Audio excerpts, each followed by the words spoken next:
What's up, everybody? Welcome back to my channel. In case you missed it, Gypsy Rose Blanchard decided to hop on to TikTok Live after she had been private, made a whole new account, and told everyone she was staying off of social media, deactivated her account with over 9 million followers, as she likes to remind us over and over and over and over and over again that she has. She decided to reactivate that account to come back and give us a whole long list of how Gypsy's been feeling lately and why she decided to step away from social media. So I want to go through and tell you some of the things that Gypsy talked about and what I think about them, what I think she was trying to do by saying them, because there was a lot of manipulation in this live. So before we get into all of that though, make sure you like and hit the subscribe button so you can keep up to date with anything I've got coming out on my channel. But let's go ahead and get into this TikTok live that Gypsy Rose did and see what we can find out.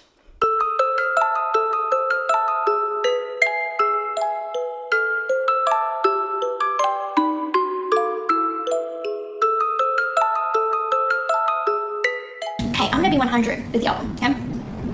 Absolutely did I used to be jealous of my sister. And I'm gonna tell you why. I'm gonna tell you when and I'm gonna tell you why. So my entire childhood, since Mia was born till even when I was in prison, probably even right before I got out, I was jealous of my sister. Why?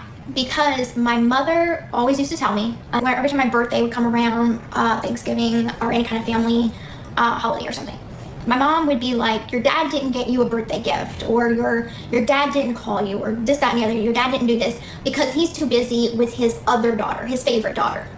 As a child, and yes, I was a child, growing up into my teen years and even young adult, I was told that my dad didn't love me, that he loved his other two kids more.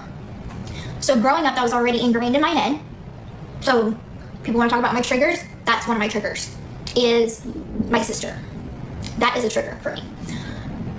Then when I got out, have a relationship with my dad, because, I was jealous of my sister, because she got to get raised by my dad and in this, ideal home situation that I didn't get to. She went to prom, she went to school, she went to college, all things that, I thought, had I just grown up with my dad, I could have had those things too. But I didn't grow up with my dad. My life turned out very different from my sister's. And so that is the reason for the jealousy factor. And I let all of that jealousy go. And Gypsy kind of gets off on another topic, which was her sister Mia. And, Gypsy acts like this is some kind of like revelation type of confession that she's making. I was jealous of Mia. I'm going to keep it 100. I was so jealous of Mia. Like, we know. We literally know because it's very clear, and you already told us that in one of your documentaries. You did not like her. You were incredibly jealous of her, and it's very, very apparent even still. That's what we said. With a father around, there's so many things that I wish that I could have experienced with him or experienced in general. But I look at my sister, and I look at all the things that my sister got to do that I never got to. And for a long time, I have been very jealous of my sister. And it's stupid, but the simple fact that she grew up with our father. She got to have him at prom. She got to have him teach her how to ride a bike. All the things that I never got to. It hurts. I think about what could have been. I look at her, my sister, and I think maybe I would have just been just like her if I would have lived with my dad. Maybe I would have been cheerleading captain or something, I want that opportunity for my father to guide me like a real parent should. First memory of Gypsy was me, my mom, and dad were laying in their bed, and I think it might have been a birthday or something that we had called her for, and we sung her happy birthday on the phone. God knows how old I was, but that's probably the first memory I have, just because I was so young. I was 2 when she'd come to the house, or when we would actually be able to see her. I remember her talking about princesses and... Make that weave highlight. You don't want chunky. I don't know what chunky. Chunky is old. Yours is Like, yours is chunky. Chunky would be like blonde, like just fat chunks. This is like a chunk, but it's money pieces, so that's all. For these pants, because I knew that she would probably be wearing leggings. And if she's going to show her body, I wanted to too. That's nice. Sorry, I think them things on your chest are bigger too now. Well, she's got the flat stomach. She's got the flat stomach. She has smaller boobs. But she's got like that athletic build. And I've got that like I got that stripper body. And then, of course, we know from the emails as well that Gypsy really didn't like her sister. And it's not like a, you know, I just wish I could have lived like her. It's like, no, she's so disgusting. I don't want to see her face type of jealousy.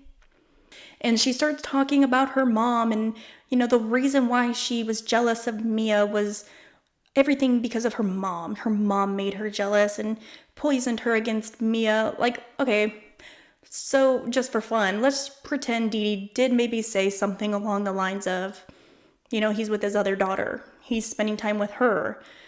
Perhaps, maybe it was more so being said in a way that Dee Dee was hurt. Why is it that Rod, who got Dee Dee pregnant and had a child with, can't spend any time with that child? He has another family. He left them. He abandoned them. Maybe Dee Dee was hurt by that. Maybe Dee Dee couldn't kind of understand why this man is raising another child when he has one that he doesn't even want to call or talk to on a birthday or a holiday. Doesn't make any effort to come visit. Maybe it was more so that and not like as a way to weaponize it. The way that Gypsy's kind of making it out to be, and knowing Gypsy and the way that she likes to twist things, like her own thoughts and project them onto her mother, her own actions she projects onto her mother. If anything, and I'm leaning more towards this, it was just Gypsy's own internal thoughts about her dad. He likes her better because, again, no mention of Nicolette. Nicolette is not a problem whatsoever.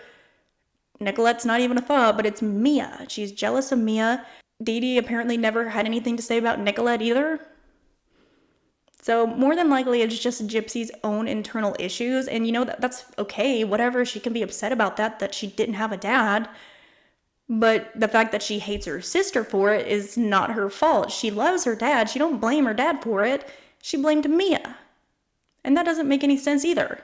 Always used to tell me that Christy was like the home wrecker. She's the other woman. Like she was always branded the other woman. Right. So she didn't have her own identity. So you sort of took on what your mom felt, which, I mean, when you're young and you only have the one parent in your life, what are you supposed to know? Exactly. You're just going by what you're taught. Yeah.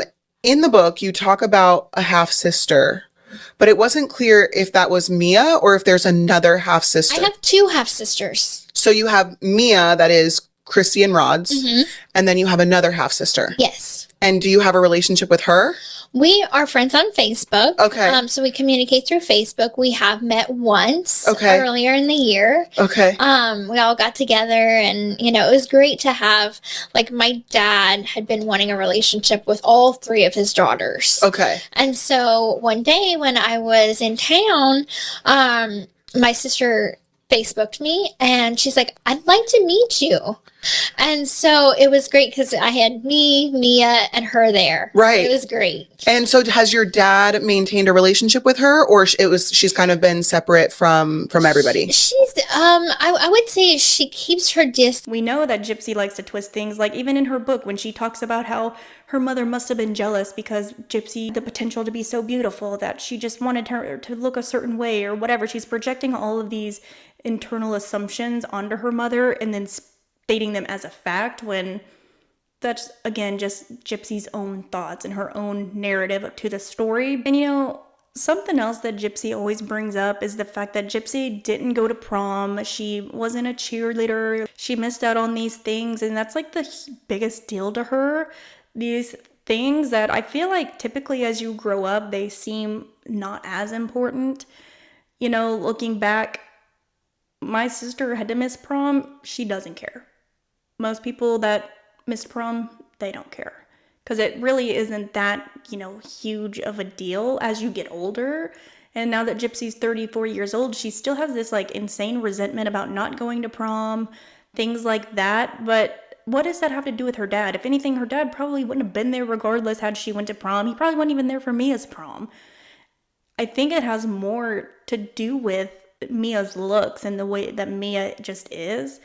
And I mean, honestly, if I was Gypsy, I would feel more about like missing out on other things. If I was tortured medically, couldn't walk, you know, do these things, I'd miss out on like something else other than prom. It's always like prom and these like random little things that are always more important than other things that I feel like are so bizarre to me. Always about prom or random high school experiences that she's more upset about than if she suffered this extreme medical trauma, like she said, constantly in surgery, you know, on her deathbed, like she wants to kind of portray. It's like her priorities are just not, they're not aligning to me, almost. When my sister was, and they filmed this for the show, but they did not air it. When Mia was moving from her place that she had to her new place, she needed like to get her feet on the ground whenever she started her new job. And so Mia actually moved in here with Ken while I was still on parole. And it was only for a few months, but that's what family does for each other. And she was living in this room. This was her room. My new room was her room, temporarily. She was at work a lot of the time, so she'd just come here to sleep. A lot of times she would be traveling back and forth to Lafayette. Her boyfriend would come stay for a little bit. It's just what family does. So anyway, I think it's so funny that people are like, yeah, you're so jealous of your sister. If I was so jealous of my sister, would I have let her move in with my boyfriend when I wasn't even living here? No. A, I trust my boyfriend, and B, I trust my sister. It's what family does for each other. So, what you guys think is going on social media, you probably don't even know what's really going on. Just saying. So with that being said, like, I have a good relationship with my sister, and no one on TikTok is going to ruin that for me, and no one's going to ruin it for her. I think she's doing an awesome job as an influencer, And I don't know if Gypsy was bringing up Mia living with Ken as a way to, like, definitely prove that she's 100% not jealous of Mia, but, like, no one was really talking about that. No one was really saying that, you know, Ken and Mia were gonna hook up or anything like that. Nobody really brought that up. I mean, I had heard, you know, through various, you know, comments or whatever, that it was kind of speculated that Mia lived with them for that time or whatever, but like, it wasn't like this huge rumor or like this front page news type of thing. Nobody was really talking about it. She just brought it up out of nowhere. And I think she, in her mind, is like, look how not jealous that I am. But if anything, that kind of explains her behavior about her kind of freaking out during certain events. It's empty. There's still a little bit left in there. Oh, and what is this? The hairbrush of an ex-girlfriend. That's actually mine. I used to, that's with mine. Blonde hair. Oh, I mean, maybe someone else used it. That's what I thought. Whatever. Uh-huh. Wanting to be around Ken all the time, and I feel like there's no way, if she knew that Mia was going to be there, she was more than likely going to be there. And it's not hitting the way that she kind of thought it would. It just seems bizarre that she's bringing it up, and at least in my opinion, it was just very weird. I tell you, I never will ever regret having my daughter. I feel like when I got out, I hit the ground running. Originally I was on birth control pills and I forgot to take them. So when I was on Natasha's live, me and Ken were on Natasha's live, and I was like, I'm on birth control. Yeah, I was, but I forgot to take it. And which is how I got pregnant. And so anyway, being a mom has like shifted my whole priorities.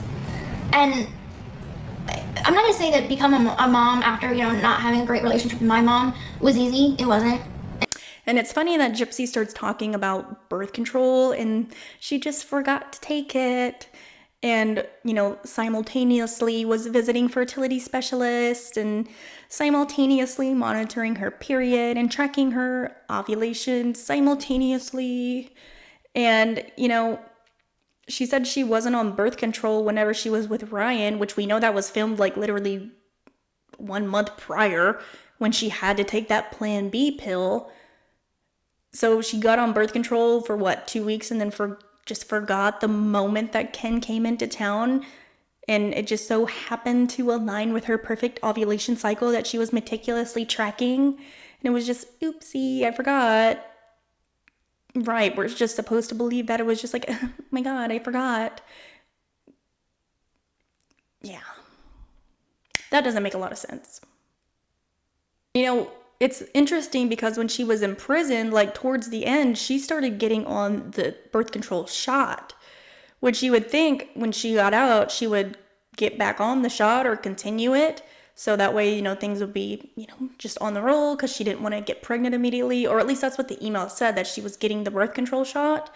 So she switched over to pills and then just so happened to forget them. It's so crazy. Only when she was with Ken, though. Right? I did see the clip where she was like, I wasn't on birth control. You never took the birth control to begin with. Let's be honest. You're trying to get pregnant with me, girl.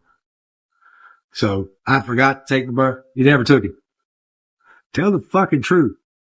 You never took it. Period. Period. There. And you know what's funny is I have never seen somebody say that they definitely 100% don't regret their baby as many times as I've heard Gypsy say that. She's like, I don't regret her. No, I definitely don't regret her. Like, nobody's asking you if you regret her, but she always wants to make sure that people know, I definitely don't regret my child. Okay, I'm kind of getting the feeling that maybe you do. And I'm like, this, God, number one, being someone who grew up in abuse, it may not be the, you know, bruises and all that kind of abuse, not that kind, but anytime you do anything to harm a child, like, I understand why so many of my friends and even Christy and my dad was like, whenever they filmed him, don't get pregnant, don't get pregnant. Because you gotta be selfless, you gotta put the baby first, you gotta do all that, you gotta do what's right. And they were like, go live your life, go live your life. I understand why they say go live your life now. Because it's like, yeah, I can't go and shop at the mall whenever I want to and do all this kind of stuff, spend $1,000 at the mall and anything like that. But you know what?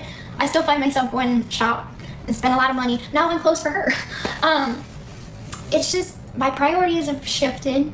And, you know, it's funny that she says that now she understands what her parents or Rod and Christy meant when they said, you know, wait to have a child. She understands what they mean by that because you have to give up your life. Like, you didn't understand that at 33 years old. What did you think was literally going to happen when you had the child? What did you think was going to, like, come from it? Talking about she didn't understand what all she had to give up before she had the baby. It's just, it's crazy to me. It's, what? Literally what? What are you talking about? What did you think was going to happen? You think you're just going to pop out a baby and then what? Run off to do whatever? And it's just going to chill in the corner? But yeah, she definitely doesn't regret her baby, guys. And my constant thought that I always think to myself is, like I said in my book, and I'm just gonna get all choked up. Like I said in my book, is that, you know, if I do nothing else right on this godforsaken planet, I hope that I can be a good mom to her.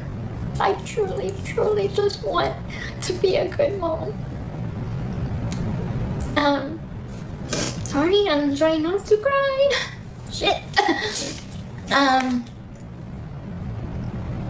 It sucks that she's at a disadvantage, being my daughter. Because, yeah, my name is Gypsy Rose Blanchard, and I am a convicted murderer. Yep. And I did the time, I did the crime, did the time, did my time on parole, case is closed. I owe nobody else anything. I don't owe anybody a fucking thing. What I owe everything to is my daughter. My daughter who has healed so much of my pain. And she talks about how her daughter is at a disadvantage, yet she never considers the disadvantage that she's putting her daughter or the effect that it will have on her daughter when she's doing a lot of the stuff that she's done and embarrassing her daughter, like getting wasted online multiple times, by the way, acting totally sloppy, not knowing who's the baby's dad. Like, it's so like, oh, scandalous. Who's the dad? I knew it was Ken. Like, that's not embarrassing. We almost didn't know who your daddy was, you know? It's just, yeah, she's at a disadvantage, but you continue to put her in these situations that are not going to be beneficial to her. But yet she's, again, the hero because she's, you know, saying no to a TV show. And she sits there and says, you know, I owe nobody an effing thing. I don't owe anybody anything. She doesn't owe society. She, you know, everything that she's doing is for herself, her family, and her daughter. You know, like, you kind of do. You kind of have to repay society for what you've done in order to be a part of society. You kind of got to pay your dues. You got to show that you are a worthy member of society. Otherwise, you have to go back. That is what happens. And it's not like we're forcing her to do anything but just be a decent person. That's what you owe society, is be a decent person. And the fact that she's like, I don't owe anybody anything, is just such a bad attitude to have. I feel like especially the amount of chances that people have given her and free passes for behavior and things like that, just to be like, you know, F you, is pretty crazy. And it just shows that this girl has learned literally nothing. She has no remorse. And she just doesn't get it. She can't understand why people like have doubts about her. And her prison sentence wasn't long enough. Like, she doesn't get that. She thinks because she served an extremely short amount of time for the crime that she committed that, you know, it's all good. Time, you know, everything's just been wiped away. And that's not how it works. Forward is people to leave me the f alone. I'm not gonna post on social media. I'm not gonna do any more interviews or TV shows. Y'all got what y'all want. You got what you want, so leave me alone. Y'all want Nick out of prison? Well, then go fight for it. But leave me alone. I've done my time. Like, it's not fair to hound someone that, yeah, sure, I should have lived a quiet life when I got out. You know what? You're damn right I should have. Absolutely should have. Anybody said you should have gone live a yeah, absolutely I should have. And I didn't, and you know, that was my fault. Paying the consequences now, right? It's to live a normal life. So I'm thinking, like, what can I do to, you know, step back and be more private, post less, and shit gets leaked, and, you know, that's not by my friends, but, you know, all these content creators end up finding something that I'm doing and then make content about it. It's not like I'm trying to stay relevant. I'm glad that Gypsy clarified that those videos that her friends released weren't leaked. She made sure to clarify that those posts weren't leaked by her friends, but it's just the social media content creators that are somehow finding this private information about her.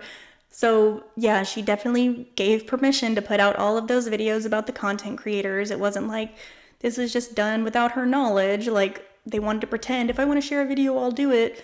No, she literally told them to do it. And nobody put her as the savior of the world. Nobody made her that person. Nobody placed that title on her, because nobody expected this girl that literally murdered her mother to come out and be a hero, because we all saw her as somebody that they crossed the line to perpetrate her. So nobody's gonna have this person that committed a heinous crime come out and be like, I'm here to rescue all of everyone. I'm here to change the whole planet. So I don't know where she's getting this idea that she was forced into this. Nobody forced her to do anything at all, ever. I'm not required to advocate. It's not that I don't care about people in, you know, bad situations. I do. I care about people. But also nobody appointed me the savior of the world. And I feel like that was put upon me when I got out. And I misspoke, saying I want to be an advocate, I want to help people, because it's like I have a good heart and I do want to help people, but I don't have the connections to help people. I don't know any representatives in the House of Law. I'm not friends with government officials. I can't make laws change, can't make laws happen. You know what I have? I have a voice. And I felt like I came out, I spoke, and I did what I could to try to be perfect for everyone, and all I ever got was invalidation. And so now I'm just done. 2 weeks after I got off parole and the whole billboard thing happened and everything, I hit bottom and I wanted to unalive myself. So Ken was like, I was in the bedroom and I was like, Ken, please, like, I just want it to end. I cannot take this anymore. I have taken everything from every angle. And he's like, you know what? Tomorrow we're gonna go to Austin. We're gonna go visit my mom. We're gonna get you away. We are gonna go and have some time where you can get away from social media. You can just be happy. And so we did, and it was so refreshing to just say, you know what? Oh God, this is so nice not being on social media and not having to worry about people's opinions of me and all this kind of stuff. When Gypsy's talking about how she went to Austin with Ken and Aurora to go see Ken's mom, she literally filmed everything. She's sitting there talking about how, you know, she was just so down, and reading the comments, it really got to her to the point where she didn't want to be on Earth anymore. And so Ken, being, you know, the good partner that he was, just decided to pack up and get away from it all, turn off the phones, get off social media, and go down and visit his mom and just take a break. But we literally saw her live streaming on TikTok. We literally saw her filming it and putting it on her family vlog the next day. All right. Party on 6th Street. I'm not gonna party as hardy as I did on bourbon. It's actually passed out on bourbon. I partied too hard. I'm pretty sure I reached my limit, but I am gonna continue to drink. Glad that was all caught on tape. All right, Stevie, chill out, dude. What was that creature? We're gonna go visit Ken's mom, and I'm trying to pack up the car. Packing with a dog and a child is a lot. My old neck of the woods. Part, we are somewhere in downtown Austin. Are in downtown Austin. You know, I want to tread lightly here because it is a sensitive topic, and I'm not saying that, you know, I know 100% certain that she never had any thoughts like that or that it's invalidated. I'm not going to do that because it is a very serious topic, but I do know that there are moments in time where certain types of people will choose to weaponize things like that. So if we look back at what Gypsy said about her mom threatening to do things like that, it kind of would be a pattern of behavior that maybe we're seeing here. Because again, Gypsy did the same thing when she was talking about postpartum. Whenever she was caught talking to Ryan Anderson, she said that she wanted to no longer be here. So it's convenient, but I also don't know, because at that same time when she was talking about it the first time, she said she had no postpartum depression, and then out of nowhere, it was like, yeah, I didn't want to be here anymore. So I'm not going to say whether or not she 100% did that. I'm not going to do that. But I feel like she's possibly somebody that just weaponizes it, looking for sympathy or some sort of alternative motive when she's bringing things like this up. And these are very serious threats. They are also a form, like if you're doing that, that's a form of emotional and psychological abuse. Whether it's to her family or to her friends or to the public, saying things like that when you aren't actually experiencing something like that is abusive. So when somebody is doing that or they have a history of doing that, basically what this person is trying to do, and I'm not, saying specifically Gypsy, but in situations like that, the reason why someone may threaten that is because they want to make you feel guilty. They want to make you feel scared, so that way you'll do what they want. These kind of threats of, harm, they will play off of your love or your concern for their well-being, and it's a way to literally control somebody. And then there is also the possibility that it could have just been like what could be considered a normal fleeting thought. So in some situations, not all, having fleeting thoughts of random scenarios is something that happens to a lot of people. So especially in times when things are getting really bad in life, or you're just feeling really down, or, things are just happening and you're really stressed out, maybe even triggered by a specific situation, but that is not the same as somebody that is actively in that headspace. It's just like literally an intrusive thought. That's it. It's very different than somebody that is actively considering and idealizing this situation going on, and it's an everyday thing in their mind, talking to them, saying it would be better if they're not here. That is completely different. The most important thing to remember, though, is that thinking something doesn't mean you're going to do it. In fact, intrusive thoughts are often called ego dystonic, and they're the opposite of what we actually want or intend to do. We don't like to have to face unpleasant situations or emotions, and a lot of the times it is our response, like a natural response in our brain, to want to avoid them. And our brains look for a way to do this, but it can be totally natural and normal, but it's very different than an active thought process and pattern of behaviors and just really constantly feeling like, you can't escape this type of thing. So for Gypsy to be like, I was sad and this is what I wanted, and then, trip to San Antonio, we're all good now, I would say it's more so not the case. It's a very touchy subject, and a lot of us know somebody that has been affected by a situation like that, taking their own life. Even I've had people in my family do it, and it's a very serious and it's a very, very sad thing. A lot of times it's like completely unexpected. So my uncle, he killed his wife and then he killed himself, and that was very, very unexpected. Literally nobody saw that coming, and it was really crazy. It was just like a very bizarre situation. And so, people take a lot of issue with somebody that says, I wanted to do this just for the sake of, making people feel bad in order to like weaponize that or manipulate. So I'm not going to say 100% either way that's what she was doing, but if she is doing that, then shame on her for doing that, because there are people that have been severely affected by situations like that and have went through extreme trauma with family or friends or whatever. But that's what she says, and she says that she's gonna go off social media again, and maybe she will, maybe she won't, but who knows. But I want to know what you guys had to think about this live. What do you think about what she had to say, whether that's from talking about Mia or giving up the show, or that end topic about depression or whatever, mental health? Let me know down in the comments what you guys thought about it. As always, don't forget to like and hit the subscribe button so you can keep up to date with anything I've got coming out on my channel. Make sure those notifications are turned on. I will see you guys later. Bye.